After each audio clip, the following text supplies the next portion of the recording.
ಎಲ್ಲರಿಗೂ ನಮಸ್ಕಾರ. ಎಲ್ಲರಿಗೂ ಉಷಾಂತರಂಗ ಯೂಟ್ಯೂಬ್ ಚಾನಲ್ಗೆ ಸ್ವಾಗತ. ಇದು ಸರ್ಕಾರದಿಂದ ಎಲ್ಲ ಗೃಹಲಕ್ಷ್ಮಿಯರಿಗೂ ಒಂದು ಬಿಗ್ ಶಾಕ್ ಅಂತಲೇ ಹೇಳ್ಬೋದು. ಹೌದು, ನಿಮ್ಮ ಹತ್ರ BPL ಕಾರ್ಡ್ ಇತ್ತು, ನೀವು ಇಷ್ಟು ದಿನ ಗೃಹಲಕ್ಷ್ಮಿ ಯೋಜನೆಗೆ ಅರ್ಜಿ ಸಲ್ಲಿಸಿದ್ರಿ, ಇದುವರೆಗೂ 10 ಕಂತಿನ ಹಣ ಪಡ್ಕೊಂಡಿದ್ರಿ. ಬಟ್ ಇನ್ನು ಮುಂದೆ 11ನೇ ಕಂತಿನ ಹಣ ಬರಬೇಕು ಅಂದರೆ ಇಂಥ ಮಹಿಳೆಯರಿಗೆ ಏನು ಗೃಹಲಕ್ಷ್ಮಿ ಯೋಜನೆ ಅಪ್ಲೈ ಮಾಡಿದ್ದೀರಾ, ಇನ್ನು ಮುಂದೆ ನಿಮಗೆ ಹಣ ಬರೋದಿಲ್ಲ ಅಂತ ಹೇಳಿದ್ದಾರೆ. ಹಾಗಾದರೆ ಎಂಥವ್ರಿಗೆ ಬರೋದಿಲ್ಲ, ಏನಿದು ಹೊಸ ಅಪ್ಡೇಟು ಅಂತ ವಿಡಿಯೋನ ಸ್ಕಿಪ್ ಮಾಡ್ದಲೇ ಪೂರ್ತಿಯಾಗಿ ನೋಡಿ. ಯಾಕಂದರೆ ಆ ರೂಲ್ಸ್ ನಿಮಗೂ ಕೂಡ ಅಪ್ಲೈ ಆಗ್ಬೋದು, ಹೇಳೋಕ್ಕಾಗೋದಿಲ್ಲ. ಇದು 11ನೇ ಕಂತಿನಿಂದಲೇ ಈ ರೂಲ್ ಅಪ್ಲೈ ಆಗುತ್ತೆ.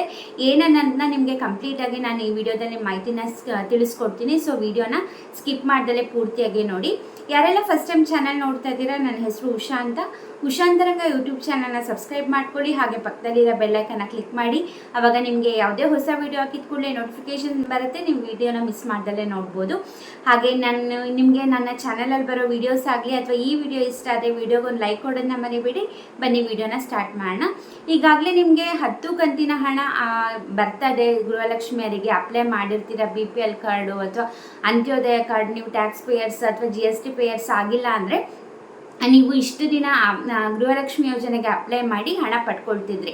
ಬಟ್ ಇವಾಗ ಸರ್ಕಾರದಿಂದ ಹೊಸ ಅಪ್ಡೇಟ್ ಬಂದಿದೆ. ಅಂದರೆ ಏನಂದರೆ ಇಂಥ ಮಹಿಳೆಯರಿಗೆ ಹಣ ಬರೋದಿಲ್ಲ ಇನ್ನು ಮುಂದೆ ಅಂತ. ಏನಪ್ಪ ಅಂದರೆ ಇಷ್ಟು ದಿನ ತೊಗೊಂಡಿರ್ತೀರ ಹಣ, 10 ಕಂತಿನವರೆಗೂ ಹಣ ತೊಗೊಂಡಿರ್ತೀರ. ಬಟ್ ನಿಮಗೆ ಇನ್ನು ಮುಂದೆ 11ನೇ ಕಂತಿನ ಹಣ ಯಾವಾಗ ಬಿಡುಗಡೆ ಮಾಡ್ತಾರೆ ಅವಾಗ ನಿಮಗೆ ಹಣ ಬರೋದಿಲ್ಲ. ಯಾರಿಗೆ ಬರೋದಿಲ್ಲ ಅಂತಂದರೆ, ಇವಾಗ ಫಾರ್ ಎಕ್ಸಾಂಪಲ್ ಅತ್ತೆ ಮಾವ ಮಗ ಸೊಸೆ ಒಂದು ಮನೇಲಿ ಇರ್ತಾರೆ ಅಂದ್ಕೊಳ್ಳಿ. ಒಬ್ರೊಬ್ರು ಏನು ಮಾಡಿರ್ತಾರೆ, ಅತ್ತೆ ಮಾವ ಇಬ್ರದ್ದು ಒಂದು ರೇಷನ್ ಕಾರ್ಡ್ ಇರುತ್ತೆ, ಮತ್ತು ಮಗ ಸೊಸೆದು ಒಂದು ರೇಷನ್ ಕಾರ್ಡ್ ಇರುತ್ತೆ. ಅಂಥ ರೇಷನ್ ಕಾರ್ಡ್ ಅಂದರೆ ಇವಾಗ 2 ರೇಷನ್ ಕಾರ್ಡು, ಇವಾಗ ಅತ್ತೆ ಕೂಡ ಗೃಹಲಕ್ಷ್ಮಿ ಹಣ ತೊಗೊತಿರ್ತಾರೆ, ಸೊಸೆ ಕೂಡ ತೊಗೊತಿರ್ತಾರಲ್ವ. ಸೊ ಹಾಗಾಗಿ ಒಂದು ಮನೆಗೆ ಒಂದೇ ರೇಷನ್ ಕಾರ್ಡ್ ಇರಬೇಕು ಅಂದ್ಬಿಟ್ಟು ಸರ್ಕಾರದಿಂದ ರೂಲ್ಸ್ ಬಂದಿರೋದು. ಬಟ್ ತುಂಬ ಜನ ಏನು ಮಾಡಿಬಿಟ್ಟಿದ್ದಾರೆ, ಇವಾಗ ಒಂದೊಂದು ಮನೇಲಿ 2 ಫ್ಯಾಮಿಲಿ ಇರ್ತಾರೆ. ಅಂದರೆ ಅತ್ತೆ ಮಾವ, 2 ಮಕ್ಕಳು, 2 ಫ್ಯಾಮಿಲಿ ಇರ್ತಾರೆ. ಸೊ 3 ಜನನೂ ಒಂದೊಂದು ರೇಷನ್ ಕಾರ್ಡ್ ಅಥವಾ 2 ರೇಷನ್ ಕಾರ್ಡ್, ಅತ್ತೆ ಮಾವ ಒಂದು ರೇಷನ್ ಕಾರ್ಡು ಮತ್ತು ಮಗ ಸೊಸೆ ಒಂದು ರೇಷನ್ ಕಾರ್ಡ್ ಮಾಡಿಸಿರ್ತಾರೆ. ಹಾಗಾಗಿ ರೂಲ್ಸ್ ಪ್ರಕಾರ, ಅಂದರೆ ಸರ್ಕಾರದ ರೂಲ್ಸ್ ಪ್ರಕಾರ ಒಂದು ಮನೆಗೆ ಒಂದೇ ರೇಷನ್ ಕಾರ್ಡ್ ಇರಬೇಕು. ಸೊ ಹಾಗಾಗಿ ಒಂದಕ್ಕಿಂತ ಹೆಚ್ಚು ರೇಷನ್ ಕಾರ್ಡ್ ಇದ್ದು ತೊಗೊತಿದ್ದೀರಾ ಅಂದರೆ ಇಲ್ಲ, ಏನಾಗುತ್ತೆ ಅಂತಂದರೆ ಕಂದಾಯದ್ದು ನೋಡ್ತಾರೆ. ಅಂದರೆ ಇವಾಗ ಮಾವ ಮನೆ ಹೆಸರು ಮಾವ ಒಂದು ಹೆಸರಿತ್ತು ಅಂತಂದರೆ ಆಬ್ವಿಯಸ್ಲಿ ಅವ್ರ ಹೆಂಡತಿಗೆ ಮನೆ ಯಜಮಾನಿ ಅಂದ್ಬಿಟ್ಟು ಅವಾಗ ಅತ್ತೆದು ಹಾಗೆ ಇರುತ್ತೆ ರೇಷನ್ ಕಾರ್ಡ್. ಸೊಸೆದು ಗೃಹಲಕ್ಷ್ಮಿ ಹಣ ಏನು ಬರುತ್ತೆ ಅದು ಕ್ಯಾನ್ಸಲ್ ಆಗುತ್ತೆ. ಸೊ ಹಾಗಾಗಿ ಒಂದು ಮನೇಲಿ 2 ರೇಷನ್ ಕಾರ್ಡ್ ಇತ್ತು, 2 ನೀವು ಗೃಹಲಕ್ಷ್ಮಿ ಯೋಜನೆಗೆ ಅಪ್ಲೈ ಮಾಡಿ ಹಣ ತೊಗೊತಿದ್ದೀರಾ ಅಂತಂದರೆ ಅಂಥವ್ರದ್ದು ಕ್ಯಾನ್ಸಲ್ ಆಗುತ್ತೆ. ನಿಮಗೆ ಯಾವುದೇ ರೀತಿ ದುಡ್ಡು ಬರೋದಿಲ್ಲ. ಹಾಗಾದರೆ ನೀವು ಅನ್ಬೋದು, ಮುಂಚೆ ಇದ್ರದ್ದು ರೂಲ್ಸ್ ಏನು ಹೇಳಿರಲಿಲ್ಲಲ್ಲ ಅಂತ. ಹೌದು, ಆ ಥರ ರೂಲ್ಸ್ ಏನು ಹೇಳಿರಲಿಲ್ಲ. ಬಟ್ ಇವಾಗ ಸರ್ಕಾರದ ಗಮನಕ್ಕೆ ಬಂದಿದೆ. ಹಾಗಾಗಿ ನಿಮಗೆ ದಂಡ ವಿಧಿಸೋದಾಗಲಿ ಅಥವಾ ಇನ್ನೊಂದೇನೋ ಪ್ರಾಬ್ಲಮ್ ಆಗಲಿ ಆಗೋದಿಲ್ಲ. ಇನ್ನು ಮುಂದೆಯಿಂದ ಹಣ ಬರೋದಿಲ್ಲ ಅಷ್ಟೇ. ಒಂದು ಮನೇಲಿ 2 ರೇಷನ್ ಕಾರ್ಡ್ ಇತ್ತು, ಇಬ್ಬರು ತೊಗೋತಿದ್ದೀರಾ ಅಂದರೆ ಅದರಲ್ಲಿ ಒಬ್ರದ್ದು ಕ್ಯಾನ್ಸಲ್ ಆಗುತ್ತೆ. ಅದು ಬಿಟ್ಟು ಬೇರೆ ಏನು ಇನ್ನು ಮುಂದೆ ಏನು ಮಾಮೂಲಿ ಬರ್ತಿರುತ್ತೆ ಆ ಥರ ಬರ್ತಾ ಇರುತ್ತೆ.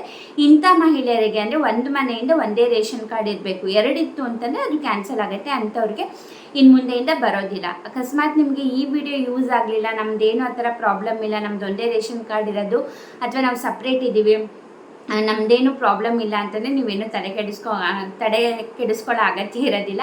ಇನ್ನು ಮುಂದೆ ಹೇಗೆ ಬರ್ತಿದೆ ಅದೇ ಥರ ನಿಮಗೂ ಕೂಡ ಹಣ ಬರ್ತಿರುತ್ತೆ. ಸಪೋಸ್ ಬೇರೆಯವರಿಗೆ ಗೊತ್ತಿರಲ್ಲ ಈ ಥರ 2 ರೇಷನ್ ಕಾರ್ಡ್ ಇತ್ತು ಅಂತಂದರೆ ಅವರಿಗೆ ಪ್ಲೀಸ್ ಈ ವಿಡಿಯೋನ ಆದಷ್ಟು ಶೇರ್ ಮಾಡಿ, ಅವ್ರಿಗೂ ಕೂಡ ನಿಮ್ಮಿಂದ ಹೆಲ್ಪ್ ಆಗುತ್ತೆ. ಯಾಕಂದರೆ ಅವರಿಗೆ ಇವಾಗ 11ನೇ ಕಂತಿನ ಹಣ ಬಿಡುಗಡೆ ಮಾಡಿಲ್ಲ, ಅಕಸ್ಮಾತ್ ಮೇ ಎಂಡ್ ಅಥವಾ ಜೂನ್ ಸ್ಟಾರ್ಟಿಂಗಲ್ಲಿ ಬಿಡುಗಡೆ ಮಾಡಿದ್ದಾರೆ ಅಂತಂದರೆ ಅಂಥವರಿಗೆ ಹಣ ಬರೋದಿಲ್ಲ. ಸೊ ಪಾಪ ಅವ್ರಿಗೆ ಗೊತ್ತಿರಲ್ಲ, ಏನಕ್ಕೆ ಬಂದಿರೋದಿಲ್ಲ ಅಂತ ತಲೆ ಕೆಡಿಸ್ಕೊಂಡಿರ್ತಾರೆ. ಸೊ ಹಾಗಾಗಿ ಇದು ಹೊಸ ಅಪ್ಡೇಟು, ನಿಮಗೂ ಕೂಡ ಗೊತ್ತಿರಲಿ ಅಂದ್ಬಿಟ್ಟು ನಾನು ನಿಮಗೆ ವೀಡಿಯೋಸ್ ಮಾಡಿ ತಿಳಿಸ್ತಾ ಇರ್ತೀನಿ. ಇದೇ ಥರ ನಿಮಗೆ ಅನುಕೂಲ ಆಗುವಂತಹ ಹೊಸ ವಿಷಯ ಏನೇ ಇದ್ದರೂ ಕೂಡ ನಾನು ನನ್ನ ಚಾನಲಲ್ಲಿ ವೀಡಿಯೋಸ್ ಅಪ್ಲೋಡ್ ಮಾಡ್ತಾನೆ ಇರ್ತೀನಿ. ಸೊ ಹಾಗಾಗಿ ನೋಟಿಫಿಕೇಷನ್ಗೋಸ್ಕರ ಸಬ್ಸ್ಕ್ರೈಬ್ ಮಾಡಿಕೊಂಡು ಬೆಲ್ಲೈಕನ್ನ ಕ್ಲಿಕ್ ಮಾಡಿ, ಆವಾಗ ನೋಟಿಫಿಕೇಷನ್ ಬರುತ್ತೆ. ನೀವು ಆವಾಗೇ ನೋಡಬೇಕು ಅಂತಿಲ್ಲ, ನೀವು ಫ್ರೀ ಆದಾಗ ಖಂಡಿತವಾಗ್ಲೂ ಪ್ರತಿಯೊಂದು ವೀಡಿಯೋಸ್ನೂ ಕೂಡ ನೋಡ್ಬೋದು. ಹಾಗೆ ಈ ವಿಡಿಯೋ ಇಷ್ಟ ಆದರೆ ವಿಡಿಯೋಗೊಂದು ಲೈಕ್ ಕೊಡೋದನ್ನ ಮರಿಬೇಡಿ.